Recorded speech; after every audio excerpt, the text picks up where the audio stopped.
Welcome to the Financial Policy Council June event. This is our first live event of the year. There's going to be 4 more events this year, which we will keep updating you on. Who is the Financial Policy Council? What do we stand for? First, let me introduce myself. My name is Ziad Abdelnour. I am chairman and founder of the Financial Policy Council, which we founded 13 years ago in the middle of a blue state called New York City, where I remember our first event, we barely had some attendees, and we were totally going against the tide. Today, we have 300,000 followers, 72 corporate sponsors, a board member of 12 people, Project Liberty team member of 30 plus people, and we're kicking ass. And that's the only way we're going to go. We're not going to apologize for anything. We're not going to mince our words. This is war. War between us and the globalist, the leftist, the war culture, all that bullshit. And I call it bullshit. I call it a spade a spade. That's who we are. We're not going to be canceled. We're not going to be terrorized. We're going to go along the flow. We're partnering with a number of similar type organizations, all conservative, who feel the same and who have the adequate resources like us to fight this war. Capitalism is under siege. Freedom is under siege. Your rights are under siege. You are screwed, royally screwed. And if we don't do anything and keep observing, it's going to get worse and worse.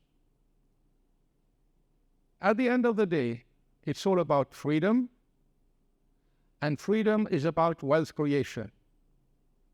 If you cannot create wealth, you will never be free. You will always be hostage to this corporation, this boss, this president, this government, this and that. We need to empower every single one of you to be a millionaire or a billionaire. We will not settle for anything less. That's the message. There's nothing wrong in being a capitalist. There's nothing wrong in adopting all these values that we have in mind. They want to convince you that you're the capitalist villain, you're greedy, you're bad. It's all bullshit. This is the only way they can fight you. We're going to fight them, dismantle them totally, annihilate them. I don't mince my words. I mean it. This is going to be on video. Let it be on video. I don't care. I really don't. A lot is at stake here. So please, for God's sake, take it seriously. A lot of you are still saying everything is okay. Nothing is okay. Nothing is okay. On every single front. Illegal immigration, oil prices, economy, inflation, war culture, nothing is good. And this president we have is a moron. And whoever votes for him is a bigger moron. I don't care if you want to unfriend me because of that, not attend this. This is what I believe in. He's a certified moron. So that's the reality. Winston Churchill used to say, if you haven't stood up for anything in your life, you haven't led a life. You better be dead. Nothing. We have to stand for these values. We have to gain back the country. We have to bring back capitalism with opportunities. This is not raw capitalism. Capitalism is evolving with time. So, I don't want to bore you with my speech. This is no speech. This is an introduction. So today we're going to have an event on private equity wealth creation. It's all about contribution. Now, let me tell you a bit about the events we do. Unlike all other nonprofit, we don't have one keynote speaker who's an academic in most cases, who stands up and pontificates. We don't. We deal with people in the trenches, in the private equity business, who succeed or who fail. And we have here 4 practitioners who are in the business. And who are going to share with us how they invest in deals, how they build, scale, exit companies. And that's what counts.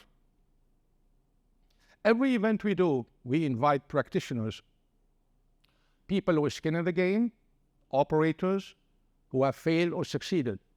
Even if they failed, it's okay. You only learn from your failures, not from your successes. We are in pursuit of excellence. It's a meritocracy. We're not born equal. We're not going to die equal. And anybody who feels substandard, get the hell out of this room. Anybody who feels that my language is too aggressive and abrasive, get the hell out of this room. We don't need you. We need harsh, capitalist, freedom-loving patriots. I cannot emphasize this more than that. This is not academia here. This is real business. So, let me make you an introduction to all our 4 panelists today, starting with Brett. If you can please share with the audience a brief background about yourself for a couple of minutes, then we're going to go through the rest. So Brett Sirkowski, I'm with SoftTech Venture Fund in Studio, and we have a unique product which basically... Okay, can you guys hear me? Is that good? Okay. So SoftTech Venture Fund in Studio, basically it's a venture fund with an accelerator like a Y Combinator or Techstars, backed by 500 full-time engineers. And it's a pretty unique model. We started it in September of 2021. We kicked off our first cohort. We've invested in 65 companies since then.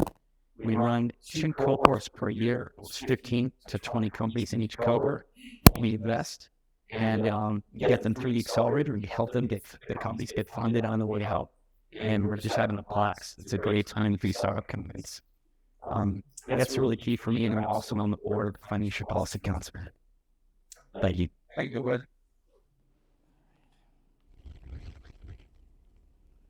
Hey everyone, I'm Aaron Smith. I'm one of the principals of Can-Am Private Equity Firm. We do a lot of private equity deals. Just to give you some perspective, for every 65 deals that Brett does, I'll put together all that money and do it, in one deal. That's what we do. We do a lot of other things outside of that, so I don't want to. If you want to come up and talk to me afterwards, and we can, shoot the shit a little bit, I'm open for that because I can't cover it all right now. But I've been doing this for about 25 years. Can-Am's been around since 2012. And we're here to talk about, some of the stuff we look at. Thank you, Aaron. Raul Davis, CEO of the Ascending Group. We focus on CEO branding, working with CEOs across Fortune 500, many in the VC and private equity space. We've been at it for 20 years. I'm also an advisor for Dear Mama Fund, a venture group out of LA. Awesome. Alex Bukowski, Can-Am Private Equity. Aaron is a co-partner here, joined on something a number of years ago. By background, entrepreneur, operator, investor, you name it, man. I've worn all hats in my life. So today we're going to focus on the deals. But by background, PE is the world that we live in. So we're going to hopefully shed some light on that. Okay, I'm going to tell you now how this is conducted. I'm going to go and ask the panelists a number of questions for them to address. Then we're going to leave it up to the audience, yourselves, to ask them any questions you want. Yeah. This is very much an open debate. There's not one man taking the show. It's very interactive. No question is stupid. We're welcoming any type of questions, but we're not going to take any comments. This is not a comment. This is a Q&A. You ask the expert, they respond to you, you debate it, you can debate it as much as you want. At the end of the day, we want everybody to walk out of this room saying, wow, I learned something today. Not like the boring, usual conversation initiated by the other nonprofit, where I attended many of them, I got bored to death. because everything has to stay within certain norms. Nothing, everything is wide open. No censorship, no nothing.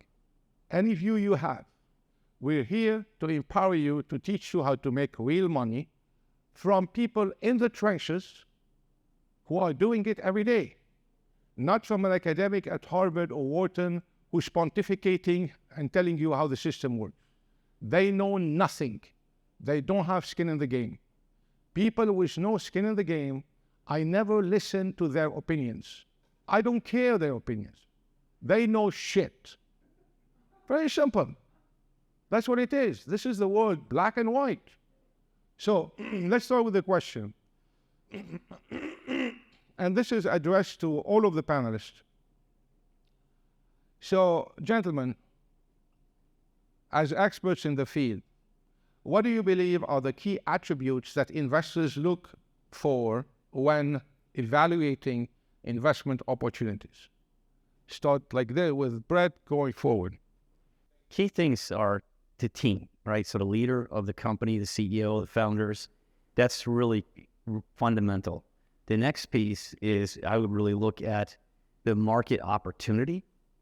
And if I was just picking 3 top things, I would look for a competitive advantage. So you could have a great team, small market, that's not interesting. Great team, big market, but how are they going to differentiate and really crush the competition? So there's some type of competitive advantage, whether that be technology, industry relationships, and so forth. So if I had to pick just top 3 things, that would be a team, competitive advantage, and the opportunity. Yeah, thanks, Brad. Yeah. So I'm just going to expand on that a little bit. I think he covered the top 3 for me as well. But the biggest thing that I look for is management. Who are these people? What kind of experience or track record do they have in trying to do what they're doing? You know what I mean? And if they're new to whatever business they're starting or industry they're in or whatever, that's perfectly fine as long as they have the team to back them up that has that experience. For me, that is absolutely key. I'm going to dial in on the reputation aspect from 2 angles. Number one, I think what a lot of entrepreneurs miss is how important reputation is from the perspective of investors want to know that you are good under pressure, right? If you ever notice, one of the things a lot of times you'll see is a very difficult question will be asked. And sometimes it's not really about getting what the content of the answer is, to see how frazzled the person gets. Because if a question wears you out, what are you going to do when the business is in a tough situation, right? And then the second aspect of reputation is your Google results, right? Like, what do we do for everybody? We Google the name of the owner of a business. And if you're not showing up very well in terms of those top 10 results, you've got challenges. So you got to be able to understand what your results look like. Don't let it just happen to you, but really search yourself and then identify how to improve that over time. We look for the in-between. We look for things in people that people don't talk about, not the surface stuff, right? So what happens, you get in a deal, you're looking at the top-level surface stuff that everybody thinks you're looking for. The reality is we look for in-between. We look for the attitude. We look for the energy that people bring to the deal. We look at the level of leadership. Do they even have a team? Do they have the right team to get the deals done, A lot of the pieces we noticed in, deal making, the diligence, all these stages, people are these days. The preparedness piece when you're coming into, doing a successful deal is more often than not there. Guys don't do their homework. Do your homework. Learn who you're going up raising capital against. Who's the counterparty, right? So leadership is a big one, and having the team, I would say, is by far the thing that you need to have around you, so. Okay, let me give you my thoughts on this to close what they said. And by the way, I wrote the book about this. You can buy the book. You can not buy the book. You can take the book back in the room here. I have a bunch of books available. It's called Startup Saboteurs: How Ego, Incompetence, and Small Thinking Prevent Wealth Creation. And I talk extensively about how you build the company, how you start a company, build a company, scale a company, exit the deal, negotiate the deal, 200 pages in detail. I'll be more than happy to sign a copy for you at the end of this thing. But let me tell you my response to that, as I would like to close on this. For me, there are 3, and I've been 30 years in the business, long time. financed over 150 companies at the rate of $20 billion. Three things that matter. All the rest is for the birds. Or size of the industry, size the thing, it's not that important. What's important is, number one, the management team. I only look to back operators. No brokers, no lawyers, no investment bankers, no academics, no scientists, no doctors, no professors. They're not operators. They've never operated a company. Operators with a track record, having exited a deal or two, that's extremely important. Whether they failed or succeeded doesn't matter. Because if they failed, they are much more eager to succeed. They want to prove to the world that they can make it. They have a burning desire to succeed. So I prefer much more to back somebody who went bankrupt 3 times than one who went to Harvard Business School, thinks he's God's gift to earth, and he's entitled to this. This is the kind of guy I kick from my office. I humiliate him, literally, to get out of the office.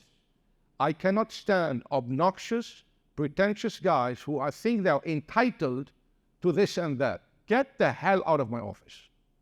Humiliate him, literally. So number one, operators with a track record, whether good or bad track record. Number two, people with skin in the game. People tell me, oh, I don't have the money, I'm working for free, it's sweat equity. You're a wimp. Very simple. If you don't have skin in the game, if you believe so much in your business and you don't have skin in the game, meaning it's bullshit, you're selling me crap. You have to show skin in the game. I'm not asking for millions, but a nominal amount that shows me that you're really committed to your business. And I'm not talking sweat equity, I'm talking cash. Cash stocks. Show me your cash. And number three, how you're going to execute. A lot of the entrepreneurs, all these rookies, all these obnoxious Harvard guys who think they're so smart, or Stanford or Silicon Valley guys, they're idiots. So they come in here, they tell you the size of the industry, the what, the why, the when, the where. They omit the most important question, which none of them addresses. It's the how. How are you going to execute? Oh, I'm going to do some ads, and then this is bullshit. Do some ads with this. How? The business is war. You're going to war. You're General Schwarzkopf. How are you going to deploy your armies to win the war, to execute on your plan? How? Very few people say. So show me that you are an operator with a track record. You have skin in the game, and you know how to execute. It doesn't matter what industry you're in. They tell me, Ziad, what industry do you invest? I don't invest in industries. I invest in people. 18 B product or B product 18. Always the 18 B product. Doesn't matter, the industry. What have you done? Who are you? What's your track record? How much do you have at risk? I want to see not the facade. Everybody looks good on a resume. Oh, I went to Harvard. I went to work for Goldman. Who gives a shit if you work for Goldman or Harvard or this? I don't give a shit. What do you have in your belly? What do you have inside? This is what determines the serial killer entrepreneurs and future billionaires from the rest of the crowd. Very simple. 2, gentlemen, can you share an example, a specific example of successful deal that you were involved in and highlight the critical factors that made it successful? One successful deal. Sure, I'll give you an example of a successful company. It was a CEO that came out of an industry, in the healthcare industry, knew her business extremely well, knew the industry, put together technology to do some telehealth work. And what the real competitive advantage was with this particular entrepreneur was the industry, knowledge, expertise, and really the competitive advantage was all the players in the industry. Because when you want to tie up that whole supply chain, get access to the market and so forth, and the technology was just fine. It was great technology, but it wasn't the technology that made the difference. It was actually all of the relationships and the drive of the leader of the company. So that's why I come back to it. Agree with what Ziad said. It's about the leader of the company having skin in the game, because it makes a big difference if you have skin in the game, and then that competitive advantage, whatever that may be, I could leverage that. Thank you, Brett. I'm going to take a bit of a different angle on this one. Actually, we have a deal right now that we're working through, and they're kind of combining transportation and technology. I can't tell you too much about it right just yet. But anyways, the reason why this deal is becoming so successful is partly because of the people and the leadership that are behind it. Okay, I spoke a little bit earlier about management. So, for example, we've thrown a few monkey wrenches into the mix just to see how they react. And then a few things came up that we had no control over that just came up. And we wanted to see, again, how they reacted. Their reaction and their communication with us during this entire process, during the due diligence phase, is literally why we're still at the table with them. And we're talking about throwing in like hundreds of millions of dollars with these guys, right? Anyways, hopefully that gives you a little bit of insight. So I had a client who was CEO of a 9-figure division of Mahindra Group, and he told us we did such a good job branding him, he was going to go start his own business. And when he did, what I liked about what he did and why we got involved in it and I made commitment financially was because he didn't come in like king of the hill. He was able to come in as a startup and understand that he was going to have to grind from the beginning. And he had some relationships, but he was willing to do all the things grinding, where a lot of times you see people who are executives or in other positions, they forget what that's like. So him being able to really kind of grind, build the relationships, take it step by step, and then being able to really leverage what his success was. Because a lot of times when you don't have a track record within the business, you have to lean on the track record of the team. And that can end up bridging the gap for you. So we ended up leveraging what he did with this other company within Mahindra and how much he grew it. And that ended up being a big backbone to his success. Yes. Yeah, I want to build on the deal Aaron discussed a little bit as well, because that was an interesting one. Theoretically, by the book, this should have been a broken deal. You look at it, you're like, valuation's off a bit. There were all these pieces about it that were slightly off. Markets changed. Credit markets have tanked in the middle of a deal. Our borrowing costs literally went up, like 6 points during the period that the deal was open. So theoretically, if you were to look at purely the book value of some of these things, it should have been broken. And yet it's not. In fact, we found that a lot of those things turned strength within people to the forefront. See, what ended up happening in this particular deal, we had to negotiate a lot. Rates went up.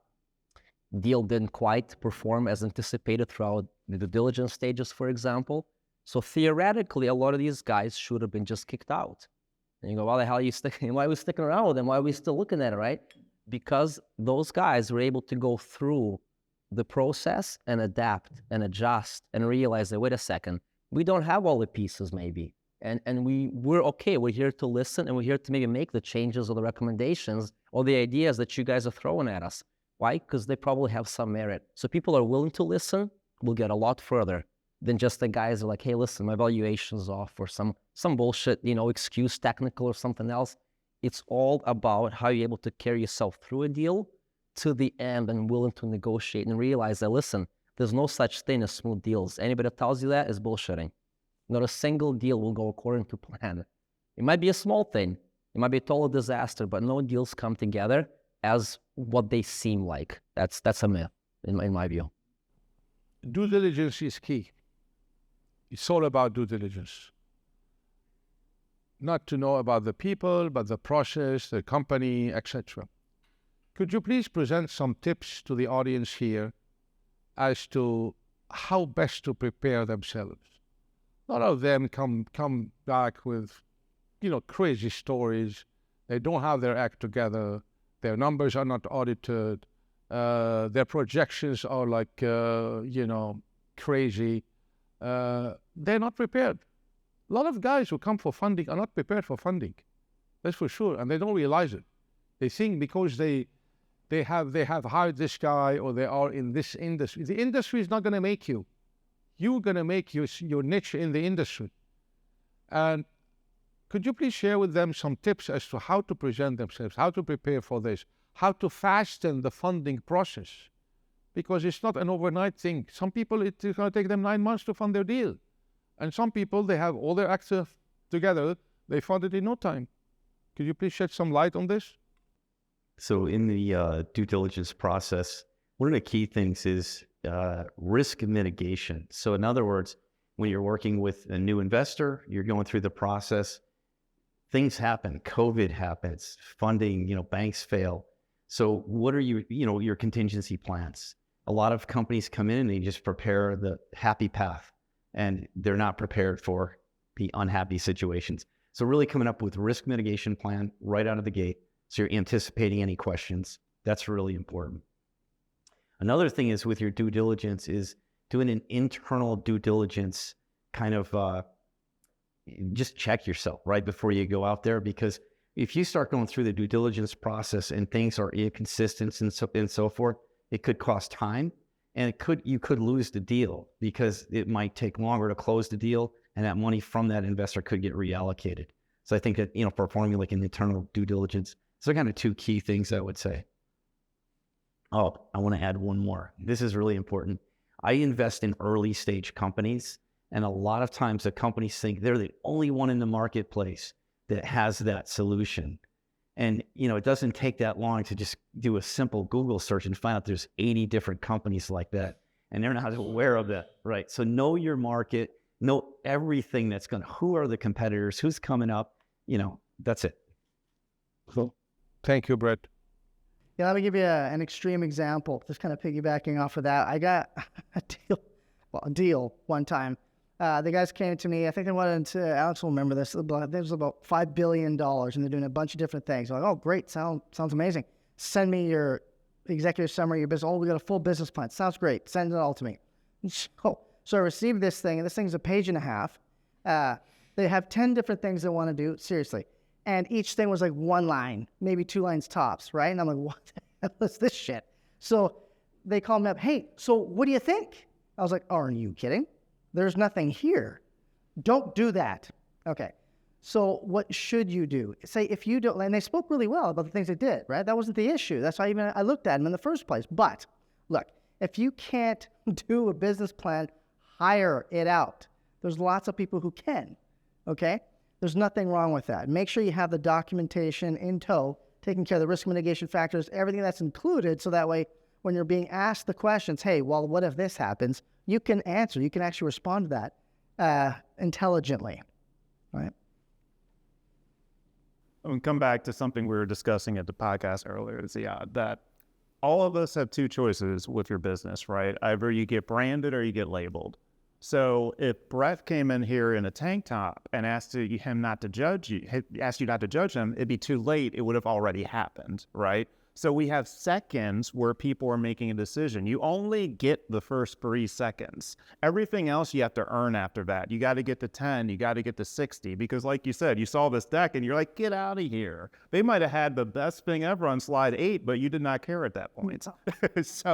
So one of the things that drives me most crazy, and you see it even at some of the biggest stages. I was at a Wall Street conference in Florida that had about 100 billion people in the room. People were doing these major presentations to investors. And they had these PowerPoints that had like 800 words on each slide. And that just doesn't make sense, because you're presenting on a projector. Everything should be clean. Like when you're presenting things, it should all be easy on the eyes. So anything you do that makes someone work harder to get to focus on something, you've already lost a game. So thinking about it from the experience of what attracts you when you look at something, what would you hone in on?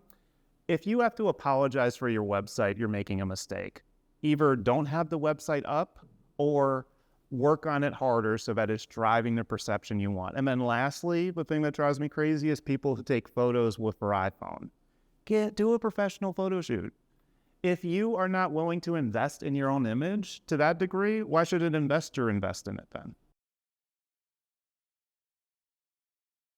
That's one good point, guys. I'll look at it interestingly, a little bit different. I'll look at it as a relationship in the dating sense.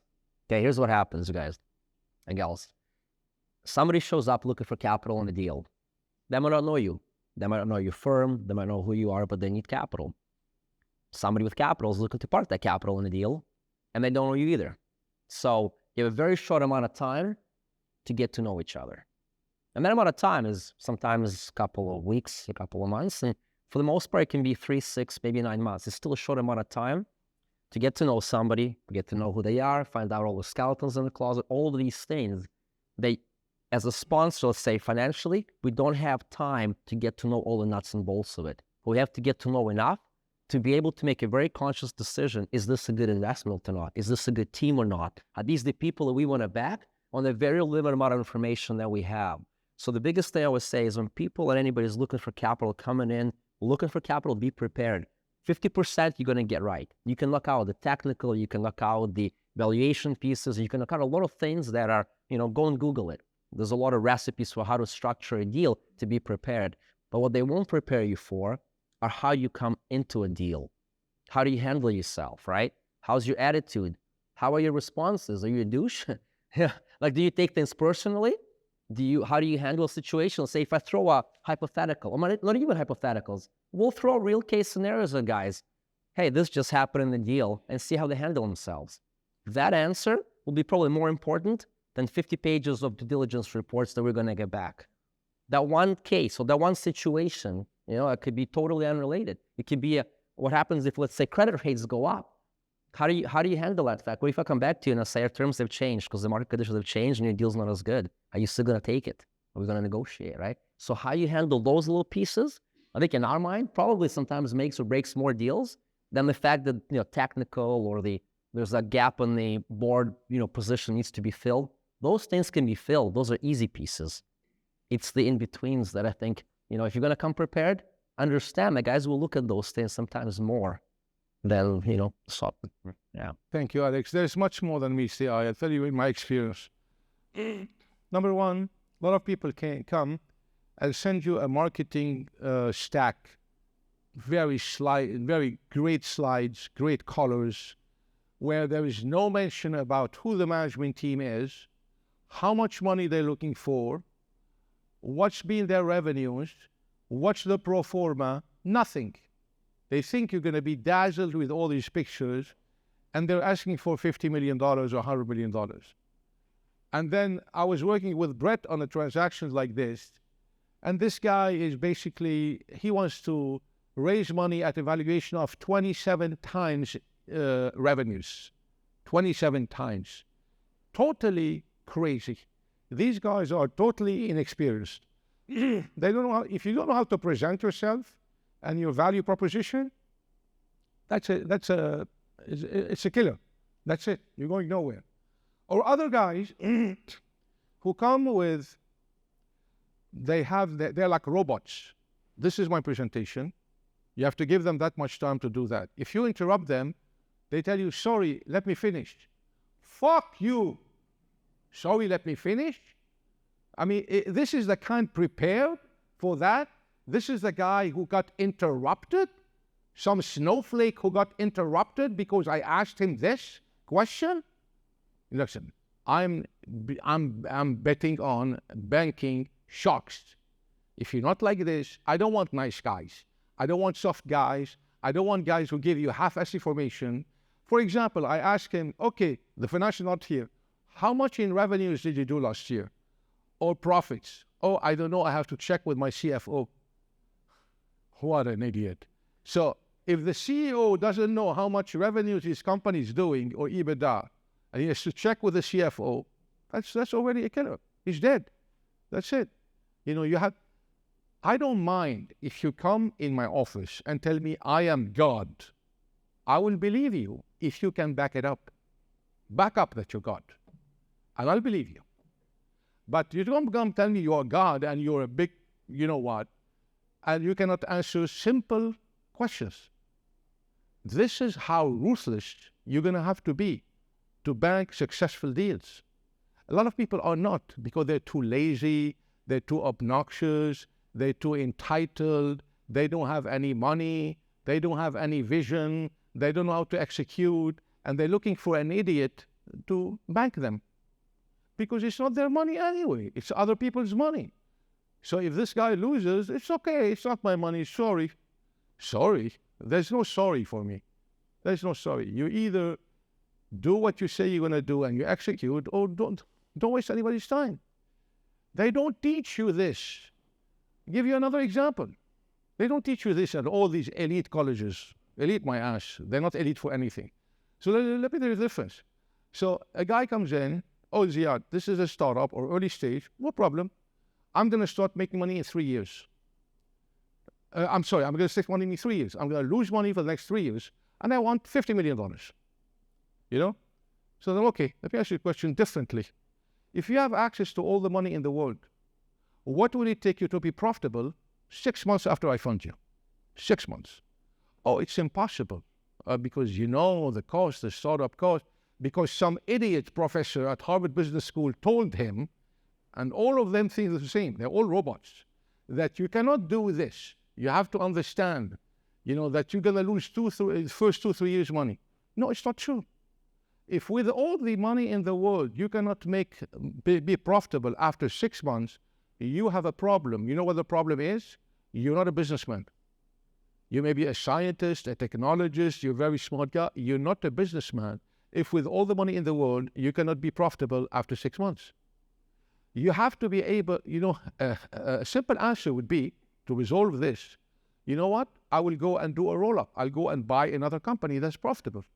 Use this money that's going to be provided to buy a company that's cash flowing and roll it from here. That's an answer, but not it's impossible. So there are a lot of red flags that come in. There's small mixed signals, small signals that appear, being interrupted, not having financials, not knowing anything, and going there in the lion's den, asking for money. Stop embarrassing yourself. Go and do your homework and come back from the upper door, and get your thing done.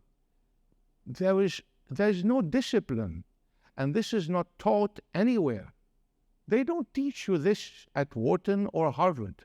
They do not. They give you, you're a robot. You have to know how to plug in numbers. They don't teach you this. 90% is your attitude, your discipline, what's here in your gut. You cannot see this on paper. I vet people very quickly. If this guy has what it takes or not, and you have to do the same. If this guy can take criticism or not. The human factor is very important. Finance is not about finance. It's about psychology, human to human, like Raul says in his thing, human to human. Do you trust this guy? Is this guy really, do you trust him as Josh is the thing about trust? Do you trust this guy? How is he capable? If something really goes bad, what is he going to do? Elope and say, I'm sorry, I'll get you even if you're in Ghana. I'll get you back here. You have to be like this, please. And this is how you have so few people who make this kind of money. Because they're lazy, they're stupid, they're not disciplined, they're everything. And if you tell them this, they get offended. The real smart people say, you know what, you're right. Thank you so much for waking me up. I really appreciate this. Because all the obnoxious, stupid VCs a la Silicon Valley, they don't have a minute for you. They tell you, we pass. You ask them, why do you pass? No answer. They're too important because they're glorified fucking clerks running $1 billion fund out of which they invested maybe $5 million. And they think it's their money. It's not your money.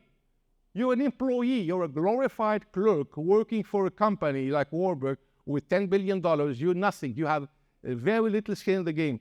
So you have to know how to size up people.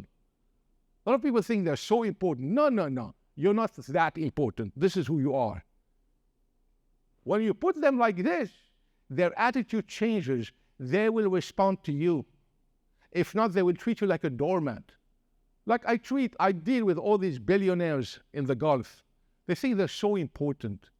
But if you tell them, yes, Your Highness, like all the American investment bankers, rookies from Goldman Sachs and Morgan Stanley, go to the Middle East, they think, they're going to con these guys. These guys have 6 passports, work for Goldman and Morgan, travel all over the world, and they want trillions of dollars.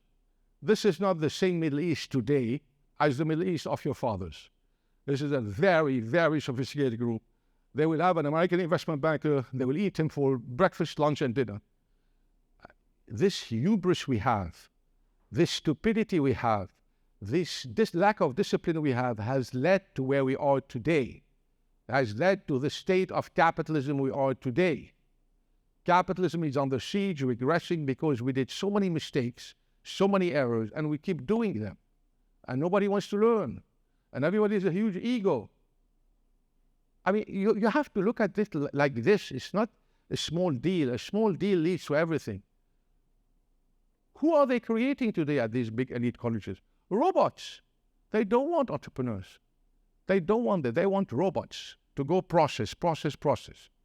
This is it. They all work for them. That's what they want. They don't want you to think. They don't want you to be free. They don't want to be related. You can't say the word F because some snowflake got offended. Fuck you again. So, I mean, this is what it is. It's reality. Nobody wants to face it. It's reality. If more of us talk like this, there will be a pushback. They're going to be scared of you.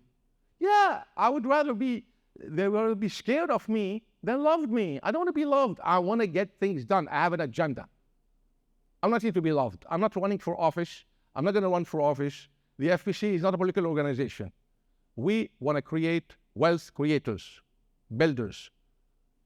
And this is why we bring experts like this to talk to you about that. Sorry, I don't want to take more of their time, but I think this is extremely important. This is the foundation. It's not the micro, it's the macro also. You have to look at it in the grand scheme of things. That's what's very important. Because once you understand this, you see how the world works, and you understand the power play every day between individuals. A book I all strongly recommend you to read, which I did to all the Financial Party members, The 48 Laws of Power by Richard Green. You should all read this book. See how the power game is played and how deals are negotiated and how you can always be on top of the game as an entrepreneur and beat these obnoxious Silicon Valley VCs who 99% of them have folded basically, are losing money. But they hide between this thing that they're so smart, so rich. So they're not that rich, they're not that smart, they're not anything. Let's cut the bullshit. Anyway, back to the team here. A lot of people go and want to do a deal or want to find a job and they don't have any relationship. How do you prepare that? You know, how do you build network, nurture the relationship so that when a deal comes or when a job comes, you fit in right there? And they get frustrated. Why didn't they get the job? Because you did nothing. It's not like you push, like people connect with me on LinkedIn and then they have a deal for me. I say, who the hell are you? I don't even know anything about you and you want to do a deal. These are the most desperate people. And the same for the people who want to look a job or find a company, etc. How do you deal with that? How do you prepare them? Sorry for my long speech, but it's important. No, I think building the relationship with potential investors is really important. You know, you don't just want to show up and here's my deck, you know, what's your process? How do I get a check? That's not going to go well. So I think warm introductions. So you have to think strategically. So if you're starting a new company or you're trying to get funding for another company that has been around for a while, really it's building those strategic relationships. The best way to get those actually sometimes is just warm introductions. Even if you look on LinkedIn and you know someone that's connected to someone, maybe having them do that introduction. So those are probably great ways to do it. But building a relationship, most investors that I work with and know, it's not a transaction. It's a relationship that's built over time. A deal could be great, but unless you're just a retail, just, hey, I'm getting excited, you know, I don't want to miss out, and you're throwing money at it. If you're going to invest in a company and you're looking for a real great return on investment, it's a relationship. And you have to build those relationships to get those. So it's just, it takes time and hard work. It's not just, we LinkedIn, can I have, you know, a check? It's not going to work. Thanks for that. Actually, I'm going to stand up for a second because I get tired when I sit down. I'm a pacer when I talk. That's just kind of what I do. If you want to get your 10,000 steps in and be in my body, because I'm on the phone all day and all I do is walk. Anyway, so hope you don't mind. Plus, at the same time, I'm kind of short. So people are like, who the fuck is talking, you know? Anyway, so in terms of relationships, yeah, let me give you one bad example and then a good one, actually, that I can refer to today. So in regards to LinkedIn, I get the same thing all the time, right? I have one of our guys who manages a Swiss office here today, okay? So he sends me deals. from different people. So it's somewhat of a warm introduction, okay? Because he vets him, he does all this kind of stuff that we have him do, and he says, okay, Aaron, I think he's ready for you. Okay, great. So I'll talk with him, and he gives me the deck, and I literally get the email that day, and then bam, he finds me on LinkedIn, connect, let's connect. And I'm like, fuck you. I'm not doing that. This is too early. Why would I do that? Sorry. Anyways, that's so dumb. And then what do? I take days to review their pitch deck because now they just annoyed me. Do you know what I mean? Now, I have that kind of personality. I admit that. But you know what I mean? There's a better way of doing it. Let me give you another example, okay? There's a deal we were presented by a good colleague who's here today, last year. And the deal wasn't quite ready for us, whatever. I didn't say, fuck you, no, but it was like, maybe not yet, okay? Kind of a thing. They've been working on their thing. Okay, great. Thank you for the advice. We gave them a little bit, we talked a little bit about what they need to do. Great. Let me wrap this sucker up for you. Great. You do your thing. Left them alone. The guy who originally introduced us to the deal is here today, and he brings the guy on the deal that he introduced us to with him today. Okay? Does everybody follow that? The guy who's, where are you? CEO? I forget. Mike. Yeah, you. Okay. So he comes up to me. He's like, hey, Aaron, what's up? It's great to meet you in person. I'm like, yeah, who are you again? So then Mike's like, oh, this is this deal. Oh, great. Yeah. Hey, great to see you.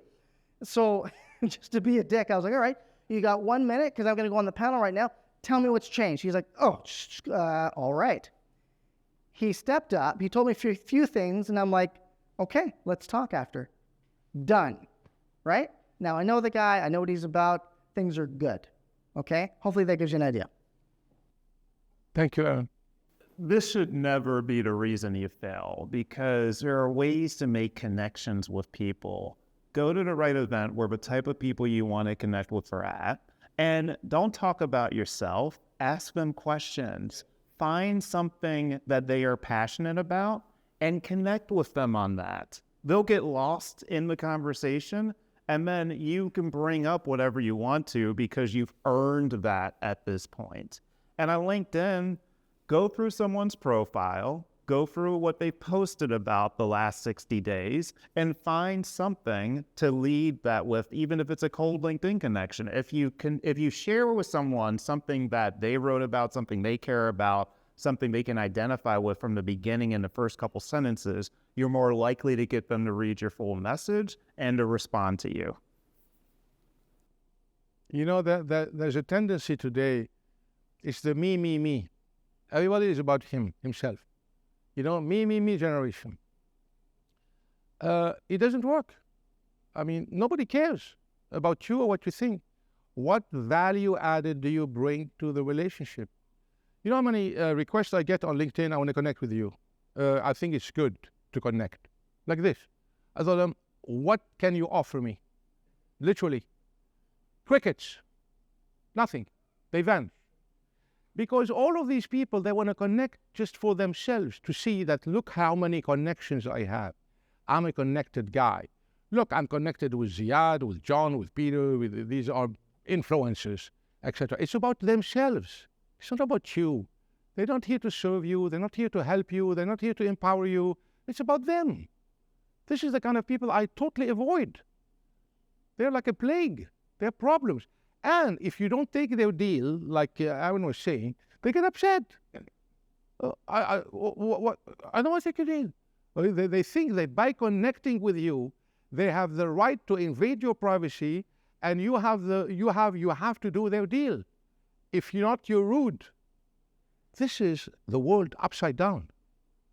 And a lot of people think this is not normal. And a lot of people are doing this, so they think now it's normal to do it. This is why a lot of the people are out of the system, because they don't know how to negotiate, how to build relationship, how to nurture relationship, and especially these younger kids, they think, oh, they're gonna, especially on the trading side. I trade a lot of financial instruments, etc. They think they're gonna do a trade and retire in the Bahamas.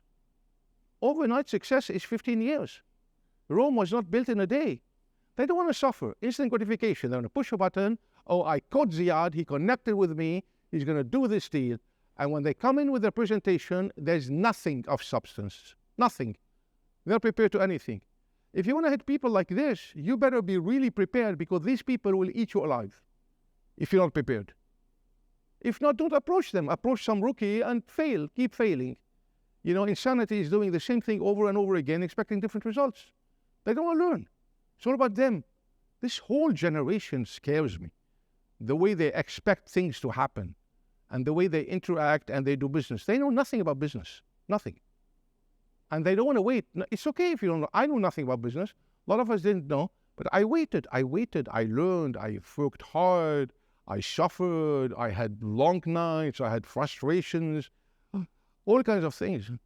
But you learn. If it doesn't kill you, it makes you stronger. But this is a young generation that's totally out of it. To come back to this, another question on the negotiation side. How do you negotiate with them? How do you negotiate with these entrepreneurs? So in early stage investing, a lot of times an entrepreneur will come in and Ziad even mentioned earlier, someone thinks their company is worth just off the charts, 27x, with no benchmark whatsoever. So really what I do is I really try to encourage the entrepreneurs to go out and find someone else that will value that deal at that. Then they might get my attention. That one was off the charts. Yeah.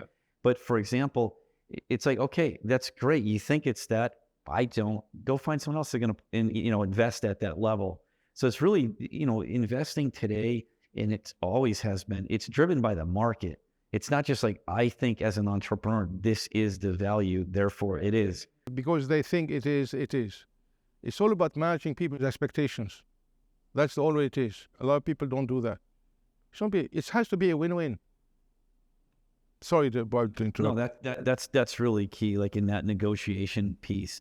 And then there's other subtle terms that have to get negotiated in a deal. And the same thing, if they're trying to ask for something that's super off the charts and has never been done before, like why do they deserve that? What's making them, even request that? So, they might see that someone did some special terms or special deal, say, I heard of it, so I should get that. So you have to earn it. And anyway, that's it. Yeah, show the data. I mean, for example, another thing, the way they negotiate, the really slick ones, this is how they negotiate. But you have to beat them at their own game. They said, look, Ziad, look at this big transaction. Goldman Sachs and Warren Buffett invested in the deal. And rightly so. They did invest in the deal. One of them $75 million, the other $100 million. So they're looking now for another $100 million. Oh, because Warren Buffett and Goldman Sachs invested, it should be a good investment. No, it's not. They're idiots who failed. And they want some bigger moron to bail them out. That's what they're looking for. And they tell you, oh, you want to invest alongside Kleiner Perkins or Warren Buffett or Goldman Sachs? Yeah, they're going to get the best deals. You're here to bail them out, to bail out their stupidity. Nobody is infallible. Not even Warren Buffett or Goldman Sachs or nobody. Nobody. They make mistakes like us. They overpay because of that. It's all ego or because they want to be in this industry. When Blackstone bought Anheuser-Busch, it was around 13 times EBITDA. Oh, because Anheuser-Busch is a big name. Brand bullshit. They got tricked by the brand, by the name, by this and that. Be smarter than that. Don't fall for this bullshit. They're very slick. They dress right. They come right. They know how to present, but it's all artificial. You have to dig much deeper to get to know who these guys are. This is the art. Go ahead. Cool. Yeah. So a couple things come to mind. First thing is patience. Okay. When you're negotiating, have some patience. All right. The second thing is be able to back up, like kind of what you said earlier, be able to back up what your pushback is, right? So you're going to come to us saying, let's just use valuation for an example. Somebody says, oh, I have a valuation of $1 billion, right? And we have our DD team go and they're like, it's more like $500 million. Oh, okay, great. Well, this is what we came back with. Okay, so we're only going to do this for you. And they're like, okay, this can't be black or white. You can't be like, no, you're wrong. It's $1 billion. No, now we're really not going to give you our money. But if you come back and say, okay, look, this is why we think it is. What if we kind of split it? Go $750 million, something to that effect, where we know that you're willing to be flexible and work with us. Don't forget, you're coming to us for capital. We have it, you don't. Not trying to be an asshole, but it's true, okay? Don't be the dick, all right? those are the two main things for me. Never a boring moment. No. I wanted to add two pieces. Actually, I want to touch on the earlier point. You asked kind of how can guys come in prepared, be ready for network, and how can you network? There's extremes, and you don't want to be on either one, right? On the one extreme, you've got like the perpetual professional networkers, I call them. Man, these guys will bring you up. They'll, man, you can have so many LinkedIn likes and contacts and messages, and fuck all gets done out of it. Great waste of time. You don't want to be the professional networker, trust me. They're like, they piss PE and VC guys off a lot. Because like if there's no value proposition, you probably need to sharpen and find one, okay? Here's how I look at it on the question of being prepared for networking. A, get in the action. LinkedIn, digital medias, others, they're a platform. You need to be in the action. You need to be part of the events. You need to get yourself into the situation upon which you want to get something out of. You can't get something out of a situation if you don't get into it. It's like whitewater, kayaking. You can't get in and ride class 3 and 4 waves if you don't even get in the water. Forget about class 1 and 2. Like, you got to get in.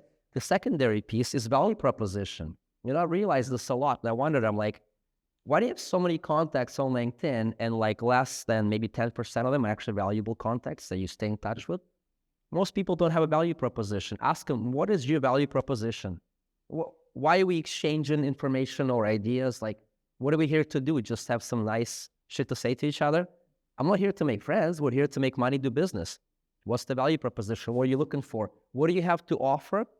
And vice versa, what are you looking for me that we can have a mutual exchange on fair terms? Which leads to the second point. Okay, how do we close deals and how do we negotiate? The safe zone, or what's a fair deal? If you're coming in a situation where, let's say we do a whole bunch of DD work, we figure out what this thing's worth, we figure out all these pieces, we're like, okay, we need to make some changes to make this fly. It's a take it or leave it situation because some of these are non-negotiable points. If you come back and you try to negotiate those points, probably not a good idea, because if we say it's non-negotiable points, there's a reason for it. It might be compliance, it might be regulatory, it might be whatever, things you might not think about, but there's things that you cannot negotiate on, and everything else you can negotiate on has got to be on fair terms that you have to compromise to some degree. You will never, ever get 100% of what you're looking for, and if that's your expectation, you failed before you started. That's a simple fact of it, Thank right? you so much, Alex. I have one last question before leaving it to the audience and your questions to address directly the panelists. Could you share with us a funny story about a challenging deal, and what have you learned from your experience doing this deal, whether funny or not, What have you really learned from that deal that really was a very important deal for you? Whether you failed or you succeeded. Okay, here's a good one. So there was a company that we were very interested, my team was very interested in investing in. We talked with the company for months, and it was an awesome deal. We really wanted to invest, and we got down to the final strokes for due diligence, and we got on a call with the lawyers, and it was an ugly call. So basically what happened is, because lawyers on one side were asking some questions about some of the not the terms, but the due diligence work that had been done, the lawyer on the other side was very upset and thought that the lawyers on our side were getting in the way of the deal. So there was a bunch of, shouting and so forth. At the end of the day, we all just wanted to do the deal, but the lawyer had not done a good job in preparing all the due diligence, all the stacked notes and the cap table. So at the end of the day, we all got schooled by this lawyer just yelling that we're trying to block the deal. And at the end of the day, we had to go through, clean up all of the legal work, and we did the deal. So it was an interesting process. And in the future, I'm going to make sure that we do the legal work in parallel with the business due diligence. Yeah. That's it. Cool. I guess I already kind of told you a funny one, but I got a lot of funny stories. Actually, they end up being funny. In the moment, they're not. You're just like, what the fuck is wrong with these people? But a common thing that happens to me a lot is somebody will come to me, say for $100 million, right? And I'll look at it, and I'll honestly, 9 times out of 10, I'm like, are you sure? Are you sure that's all you need? Because most people undercut. They think being conservative is the way to go, when really that's not the case. So this happens all the time, right? I had one guy coming to us This guy was like an ex-White House member, right? Worked under Bush and stuff like that. He said, yeah, I need like between 50 and 125 million. I was like, okay, which one is it? 50 or 125? Those are very different asks. He was like, I don't know. I'm like, you were in the fucking White House? Okay. He's like, hey, well, how about you take a look at it? I was like, yeah, I will do that. So I sent it to my team. They're like, actually, he needs $500 million and he'll run through that in like 3 months. I was like, holy fuck. I mean, okay, great.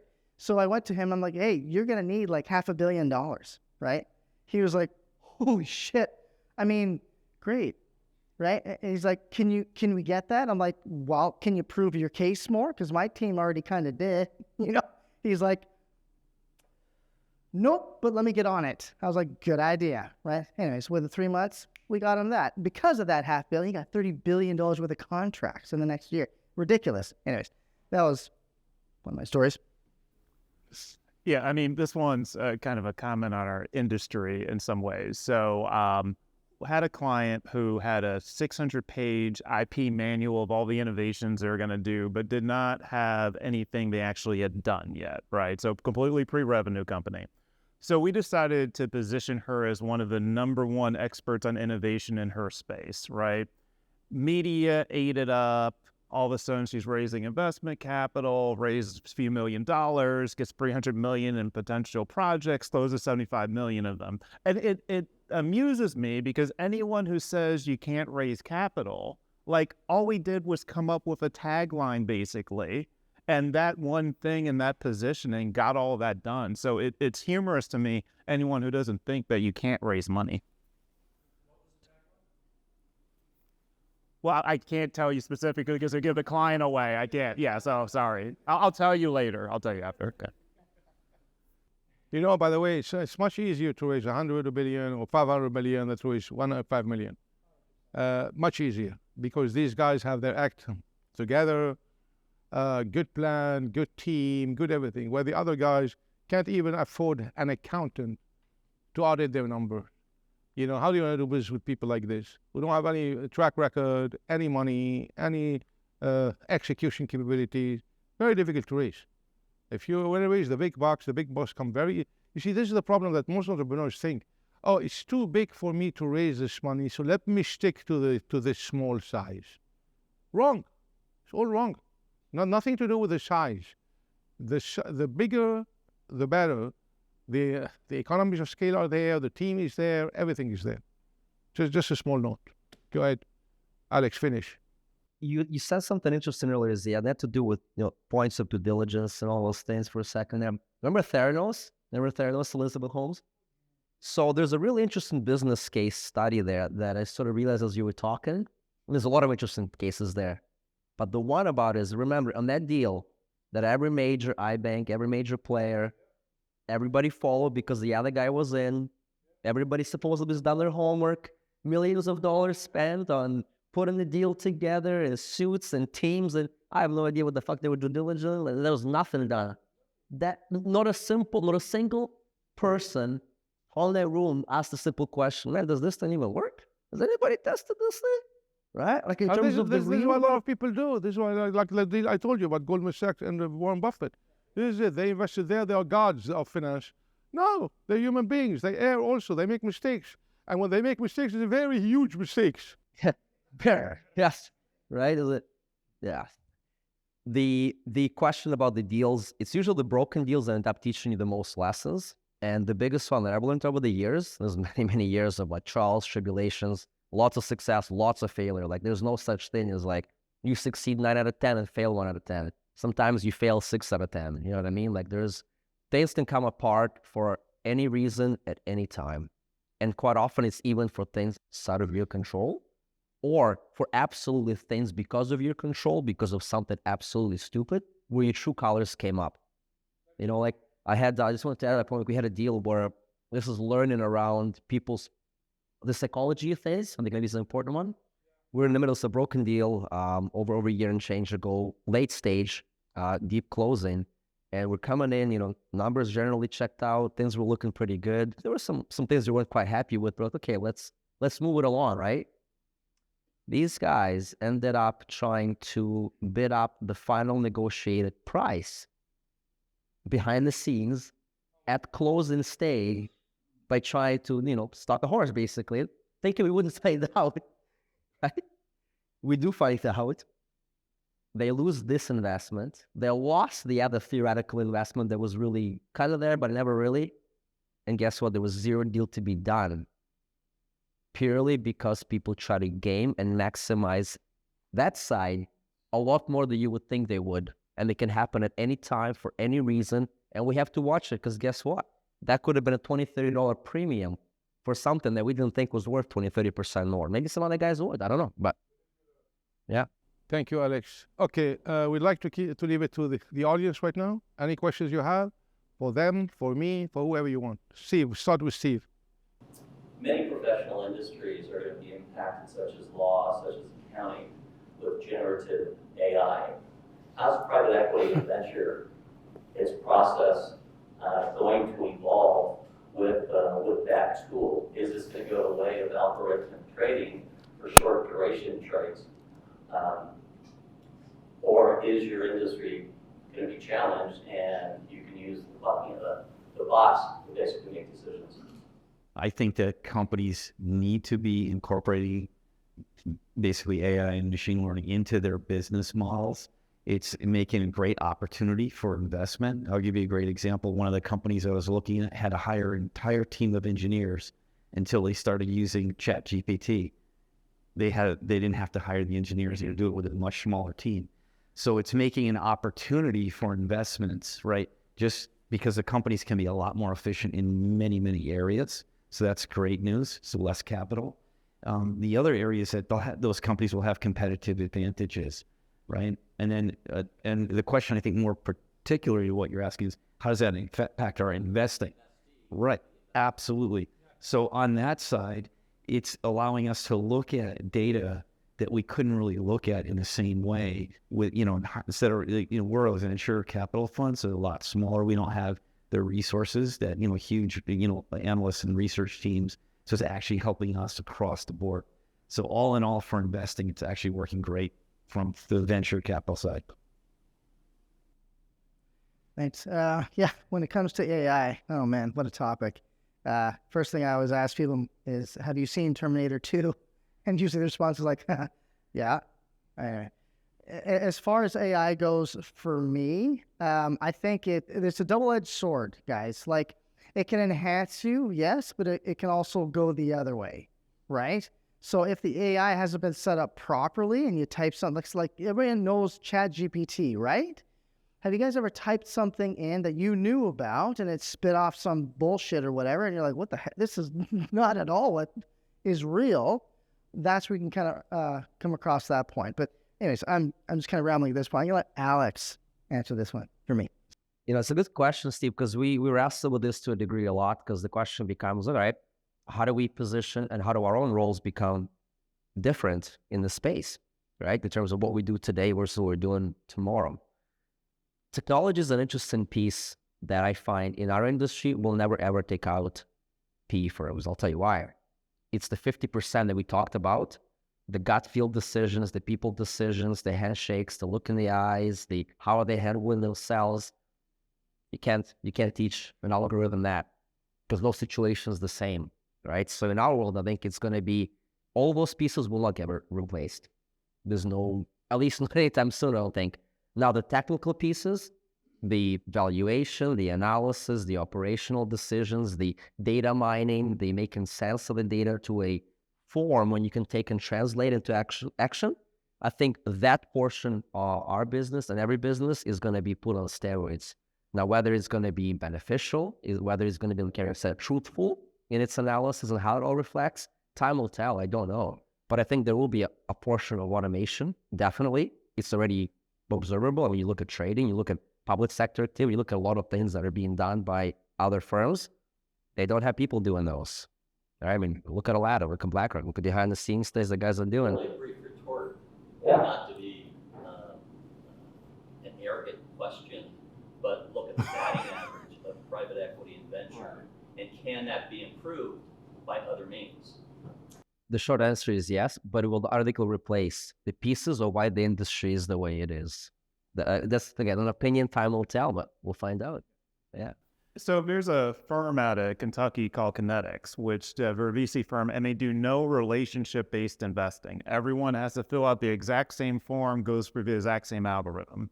And what they found, and this was not intentional, but 60% of the deals they funded were by women or people of color.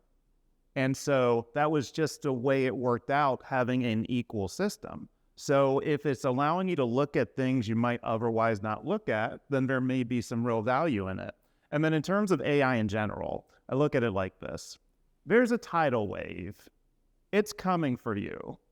Either you can decide how you're going to surf it or get completely consumed by it.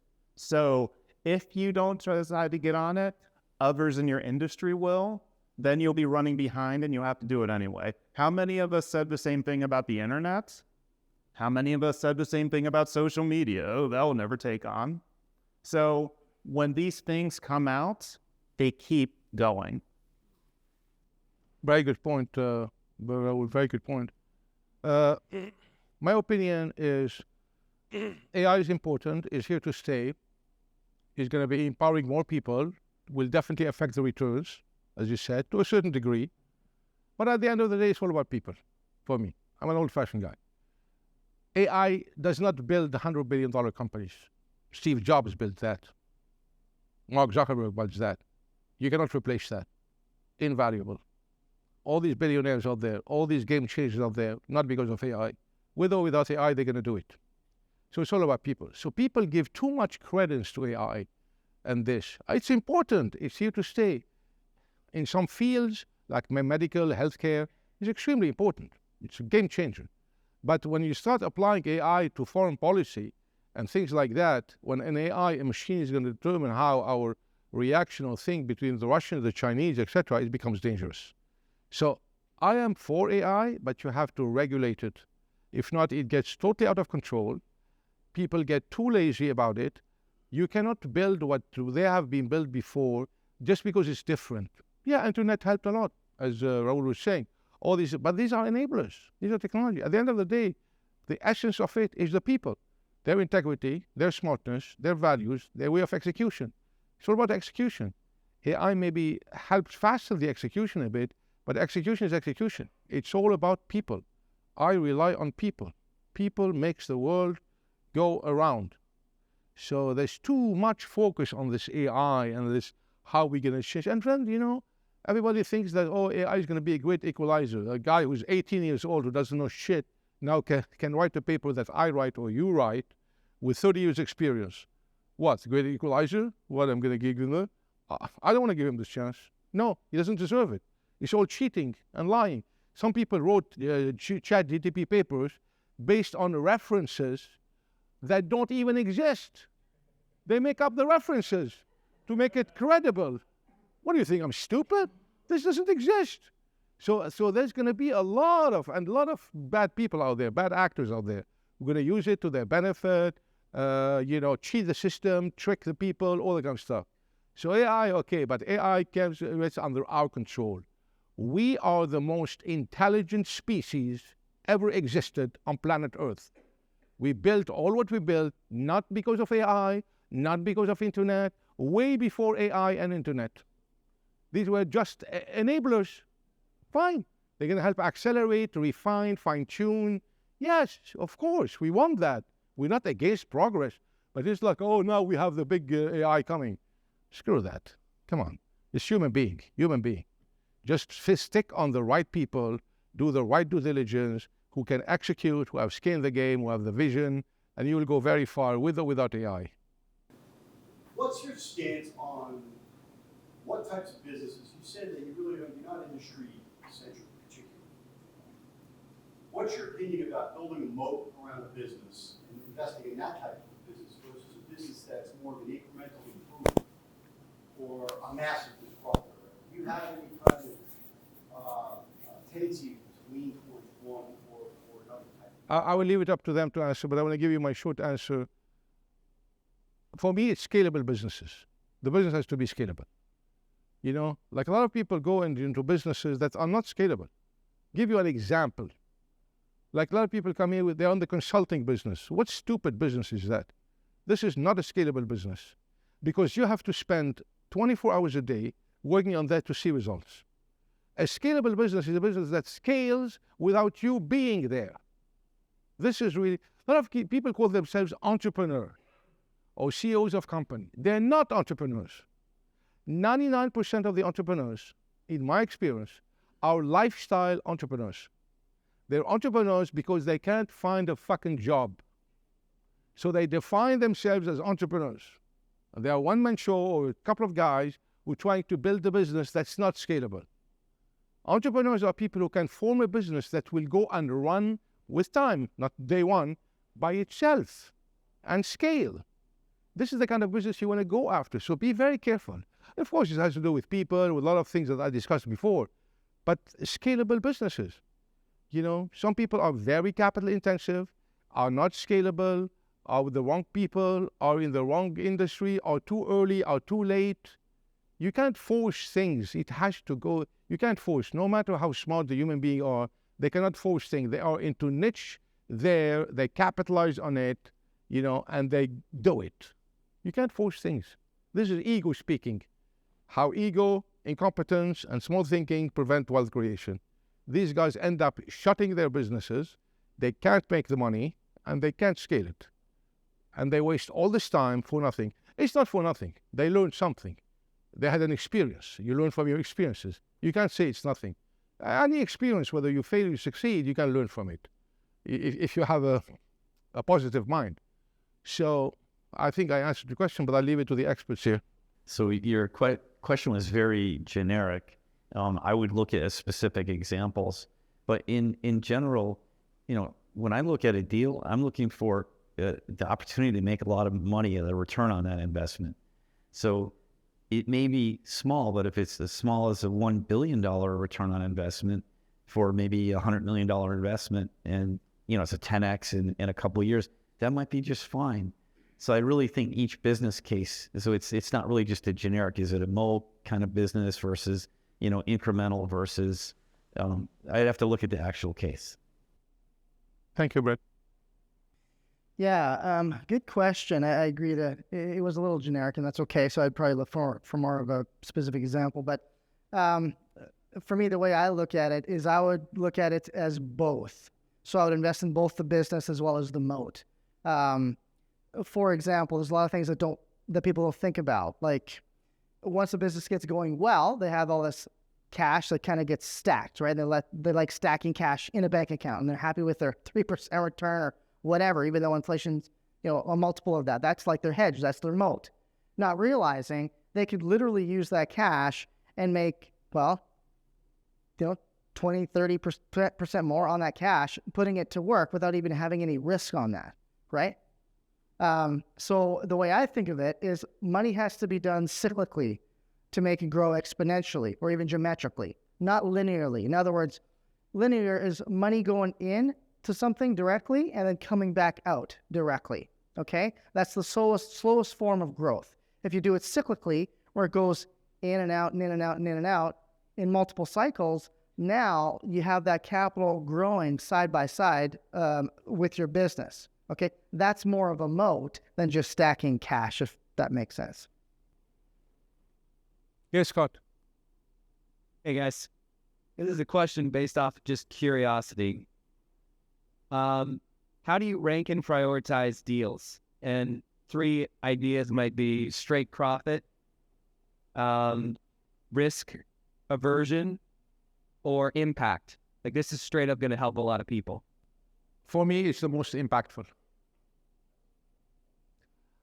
I'm a game changer. I'm a disruptor. Scorch earth. But as long as this impactful can make money, not like as a good cause, you know, I'm not an idealist here.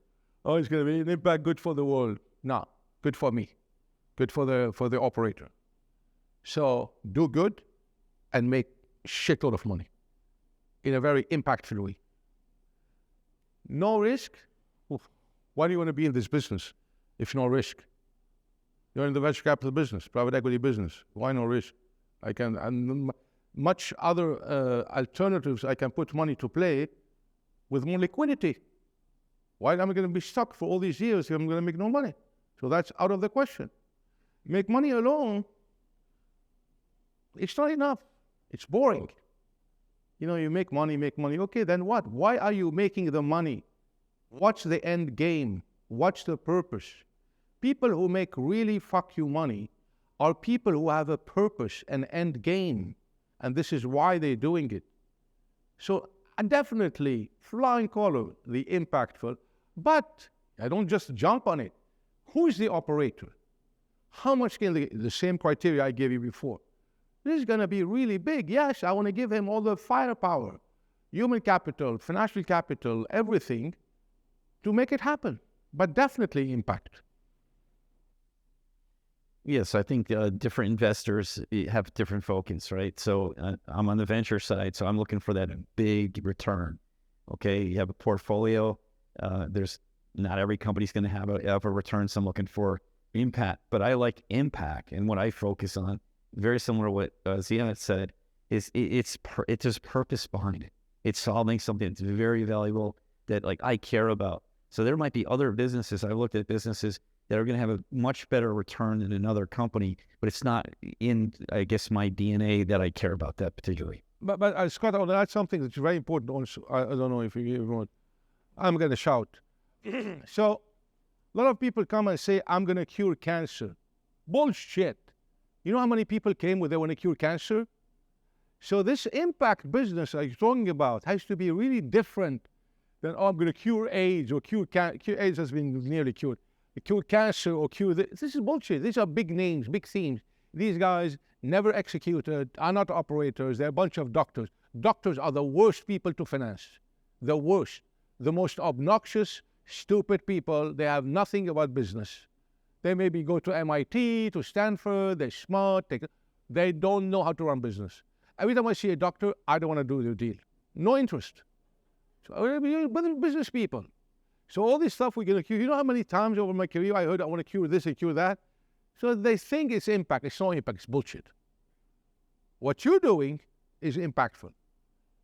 What you're doing is impactful because this is a game changer. Because I don't know also 20 people who are doing that. It's not like I'm not undermining the competition. I'm sure there's competition. Don't tell me there is not. But not like 20 people doing that with the 200 people wanting to cure cancer. So it's nuanced, you know. It's not like, yeah, it's a block. No, it's much more nuanced than that. When you're investing in a company that requires a license, a regulated company, how does your due diligence process change when you're looking at maybe the management team, the human element? Talk about power plays with people where a lot of the potential success of their company is on regulators. Do you look for anything differently when it comes to investing in a regulated company? I don't invest in regulated companies, literally. Screw them. I don't want regulation. This is capitalism. I don't invest in regulated companies. Screw them. This is capitalism. I'm not here for the government to tell me, oh, this entity or that entity, this is how it should be done, that's how it should be done. Screw you. Who are you? You're a nobody. You're dust in the wind. Zero investment in regulated companies. There are plenty of companies out there that are not regulated where you can invest in, make a shitload of money. There's no need to narrow on that. Or because you have to invest part of a portfolio, screw that. So in alternative investing, there is a concept called errors of omission. It's a company that you should have invested in, but you didn't, but it turned out to be a unicorn, or provided 20x or 30x or 100x. So what have you learned from those experiences? How have you changed your investment thesis, your due diligence, and also do you have a contrarian on your investment team that challenges your investment thesis? We have an investment committee, so we look at deals. So I'll look at a deal and I'll say, oh my God, this is the best deal ever. And then we'll have people that just have the opposite view and we'll kind of debate it and we'll use data and so forth. So I think it's important to have an investment committee look at deals to address that. I don't think there's any other way around it. And I would say, capturing lightning in a bottle, like if, you pick the first company or the second one, and the first one was the one that, became the unicorn. I don't know that it's that simple to just predict that. I think that sometimes there's a little bit of luck in. Yeah, great question. Just to piggyback off of that, As far as unicorns go, the one thing you need to know is guys like us we don't focus on that shit. So we're never, totally locked down on this one particular deal or that deal. If we lose a unicorn, we're like, oh, well, that's all good. The fact of the matter is we've actually done some research into that and realized there's a unicorn every week that comes across our plate. So we don't really lose sleep over that. What's that? Potential. Yeah, exactly. So and we adjust our criteria as we go. Like we're always kind of learning. Think of us as like natural human AI. You know what I mean? Because we are. So the more we learn about what to look for, the more we just adapt. That's really that simple. Yeah, there's actually a parallel to Scott's earlier question around, how do we make decisions, sort of which sectors and all that, right? That's what it sort of comes down to is, like Aaron said, we don't hunt for unicorns. There's a lot of companies that PE guys love. Boring shit, utilities, energy, stuff that absolutely doesn't get anybody excited. Why? Because we like cash flow. You look at a portfolio strategy, right? Portfolio management strategy. We're like, all right, I got some cash flow, got a certain amount of businesses. You know what? Maybe they're not super sexy. Maybe they're food-producing companies or something that's just delivering a good utility to society, has a reasonable return, some ways to improve it. We layer that on. There's a first base layer. Got a second layer, maybe some risk stuff. We got some companies that we absolutely want to support ideologically, philosophically. We're like, these guys, they're going to knock it out of the ballpark. Maybe they don't have the greatest potential. Maybe they have some gaps, but guess what? We're going to put some firepower and let them fly and hope you become a unicorn. Sometimes you will not, because we're also not hunting for it actively. What will end up happening when those guys will end up passing, they will come and go. And sometimes they end up passing for that reason again, because maybe the management team sucks. Maybe the guy just has such a bad attitude. You're like, I don't care how much money this thing makes me. I don't want to do business with this guy. And you might walk away for that reason alone sometimes, right? So I agree with you. I want to add something. It's like when you ask somebody who's a total rookie, what's your goal in life? What do you want to do? He tells you, I want to make money. I want to be rich. I want to be wealthy. It's the same kind of question you're asking for unicorn. This is not how you make money. You should not focus on the money part. You should focus on being the absolute best in what you do and building some companies that's absolutely outstanding, with an outstanding team, outstanding value proposition, being the absolute best, number one. And that's how you make money. Same thing when you're investing in unicorn. I'm not here looking for you to do a unicorn. I'm here to deal the killer shark operator team with an unbelievable value proposition, which is going to increase the chances of creating a unicorn. And that's how I'm going to make money. Not like I want to create a unicorn. Like these rookies at Harvard who Stanford who graduate from, they have no clue. They're running companies, they don't know what they're doing. And this is why most of them fold. I have zero respect for these people. And they don't want to learn because their ego is so big. You cannot challenge them. How do you dare challenging me? I know it. I went to Harvard. So what? I went to Wharton. I have 30 years experience. They don't want to be challenged. Don't think about how I'm going to make money, but how I'm going to build a kick-ass organization with the best people, totally best. This is the value proposition you create. This is how you're going to create not one unicorn, because if you can do it once, you can do it many times, again and again. I mean, look at all these guys who created, look at Peter Thiel, who created PayPal, and then this, and then that. Serial entrepreneurs invested in all these companies. Unicorn or not, yeah, you can call them unicorn, but that's what it is. He teams with the right people. He puts the right money. He comes up, he uses his brain power, his team, his resources to create that unicorn. Don't think about making money. Everybody's obsessed. I'm going to make money. I'm going to make money. How? Ask them how. They have no clue how. They can't tell you how. It's going to come. Yeah, I just wanted to ask, how do you guys evaluate risk? I mean, you have the guy in front of you, you've got his bio, you've got his business plan. How much of that is quantitative that you look at versus gut feeling, this guy's a schmuck, or this guy is a god, or this guy is a Ziad clone? I mean, how do you evaluate, what is the process for measuring risk for a particular deal, given the team and the information you have? Track record and traction. So we want to see what your track record is. What have you done before? And what traction do you have in that particular business, even if it's a new idea, you might have letters of intent to build that business, that you have customers that'll be there no matter what stage. But those are the two things I look at. At the end of the day, if you made $100 million and lost it, it's okay. You can do it again because you did it. If you never made this kind of money and you think you're going to make $100 million, you're not going to do it. Unlikely. It might be possible, but the chances, the risk thing goes a lot, unlikely. So it's not quantitative. It's all about, as Brett says, track record, execution, people. What have you done in your 45? Joe Biden, 51 years, what have you done, you idiot? Okay, now you understand it. What have you done? Nothing. A lot of people, entrepreneurs, are like this. They keep failing and failing and failing. If they understood from their failure, if they learned from their failures, I would understand. You know, now they really learned. It shows. But if they haven't learned from the failures, they're going to keep doing the same thing again and again. Insanity is doing the same thing over and over again, expecting different results. So it's all about people. And it doesn't take me more than 5 minutes to vet somebody, to see what does he have in his belly. How tough, how ruthless, how of an executioner is this guy? What drives him? Is he wants to just make money, as Fred was saying? Or if he has what it takes to create a unicorn? Do you have what it takes to create a unicorn? Show me. What do you have? A lot of people get very intimidated and they back off. I don't want you to be intimidated. I want you to chop my head. This is the kind of guy I want. Tell me, no, you're wrong. This is how I'm going to do it. Very few people are confrontational. A lot of them back off. The most successful one, they're never defeated. They are predators. They go there. They want it really bad. No matter who you are, big or small, they're going to crush you and prevail. And if somebody proves me wrong, man, he has all my trust. He has all my trust. I'll put everything behind me. Just prove me wrong. So it's all about people, human element, human factor. Nothing, all these models, all this AI bullshit, it's all bullshit. Bullshit. People, who is this person?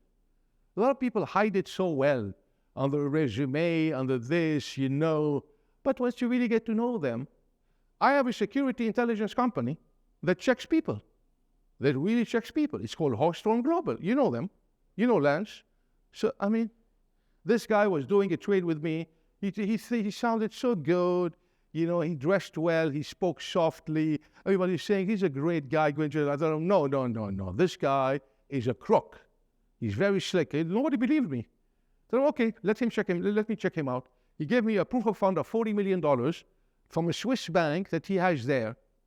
I ran it through Lance. He had $12,000 in the bank. This was all fake. So, you know, I mean, this is it. So when you talk about risk, this is the biggest risk, is to go with somebody like that. No matter, no model, no quantitative is going to show you this. Nobody's going to be able to show you this unless you have a human element.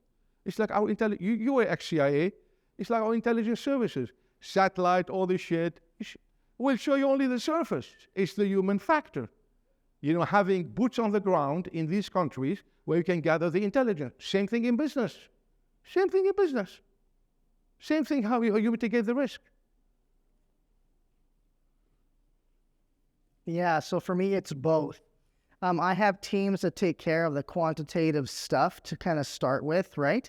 But for me, it's all gut, right? And my gut comes from my experience. So just kind of piggyback off of Ziad. This was about, 15 years ago. I hired a kid who had like 10 letters behind his name, went to like 3 different Ivy League schools. I found him on a fucking nuclear sub. He's like, dude, I want to get into finance. I know I can do it. I'm like, well, yeah, you probably should be able to, right? This idiot lost me $150 million in 6 months. And by the time I found out about this, and he keeps saying, oh, by the way, it's gone, it was not recoverable. I was like, you fucking moron. What is wrong with you? You know, and it's gone. So now when I see Ivy League, I'm like, oh, trash. Okay? So I leave all the quantitative stuff to my team, and then I go by my own gut because of experience. And in my experience, the more experience you get, God has something to use you with, if that makes sense. Okay? It comes out. You get inspiration. That's like, oh, hold on. There's something wrong here, or there's something right? And then you go with that, right? That's how it is for me. You want to close, Alex? Yeah, I wanna add, because there is a quantitative element to things. Okay, I don't want it to be ignored. It's just that it doesn't matter. You can have all the quantitative elements in the deal, but it can still come apart. Actually, the example I used last year that we ended up walking away from, it had the highest quantitative rankings across all of it. The deal, the technical, all of these things that we do rank. We do rank them. Okay, do you have a gap in your board? Do you have a gap in your management team? How many? How strong is your existence? All of those things do get ranked, and there is a criteria, and it's meant to give you a check on, okay, how overall is this deal generally looking? That's the science piece of it. The art piece that we're all talking about here, there's no metrics for it. It's as simple as I run into a situation, we get into a situation with a sponsor, and how they handle it could make or break a deal, and it could be 1 point that makes all the difference in the world. And there is no criteria for it. Yeah. Thank you, Alex. Thank you very much for coming. Appreciate it.